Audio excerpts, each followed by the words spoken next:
নমস্কার। কথামৃত ইউটিউব চ্যানেলে আপনাদের প্রত্যেককে স্বাগত। আমাদের প্রত্যেকের ঘরেই প্রাথমিক থেকে মাধ্যমিক স্তর পর্যন্ত ছাত্রছাত্রীরা আছে এবং তাদের সম্পর্কে বলতে গেলে আমরা একটা তুলনা টানি। আমাদের সময় আমরা কত সাধারণ ছিলাম, কত সাধারণ জামাকাপড়, কত সাধারণ খেলাধুলা, খাবার-দাবার। অথচ এই যুগে এদের সঙ্গে আর পেরে ওঠা যাচ্ছে না।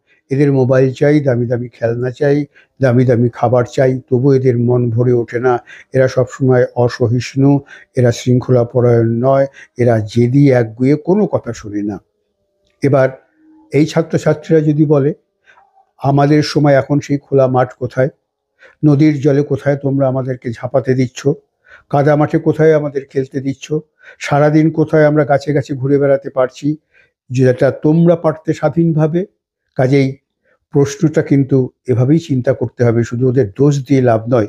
এই সমাজ ব্যবস্থা, এই সভ্যতা ওদের সামনে যা এনেছে, ওরা সেগুলো নিয়ে উপভোগ করছে এবং এই সমাজ ব্যবস্থার চাপে, এই প্রতিযোগিতার যুগে ইঁদুর দৌড়ে ওদের প্রাণ ওষ্ঠাগত, ওরা বিধ্বস্ত, ধ্বস্ত।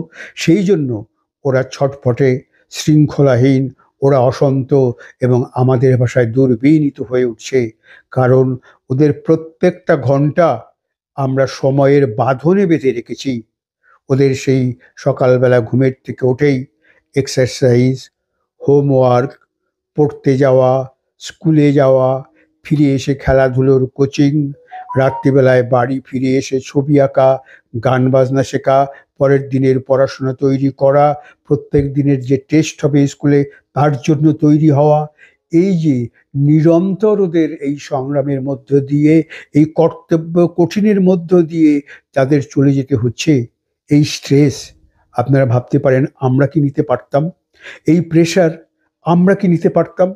আমরা তো পাগল হয়ে যেতাম। আমরা হয়তো ছুটে বই খাতা ফেলিয়ে দিয়ে আমরা হয়তো দূর দূরান্তে ছুটে যেতাম। এখনকার ছেলে মেয়ে যে চাপের মধ্যে আছে, কাজেই ওদেরকে খুব সহানুভূতির সঙ্গে, খুব সযত্নে স্নেহের সঙ্গে, খুব আদর করে ওদের সমস্যাগুলো বুঝতে হবে এবং ওদের অভিযোগ নয়, সচেতনার সঙ্গে বন্ধু হয়ে ওদের সমস্যাগুলো দূর করতে হবে। ওদের বুক ভরে নিঃশ্বাস দিতে হবে, ওদের কিছুটা সময় ছেড়ে দিতে হবে নিজেদের মতো করে খেলবার জন্য। ওদের মনের কথাটা আমাদের বুঝতে হবে, নইলে ওরা কিন্তু এই ইঁদুর দৌড়ে কম্পিটিশনের যুগে ক্রমশই অশান্ত হয়ে উঠছে, দুর্বিনীত হয়ে উঠছে। ওরা কিন্তু পথ খুঁজে পাচ্ছে না, গোলক ধাঁধায় ঘুরে বেড়াচ্ছে। কাজে এখনো সময় আছে, আমাদের সাবধান হতে হবে ওদের ক্ষেত্রে। নমস্কার, ভালো থাকবেন, ভালো রাখবেন।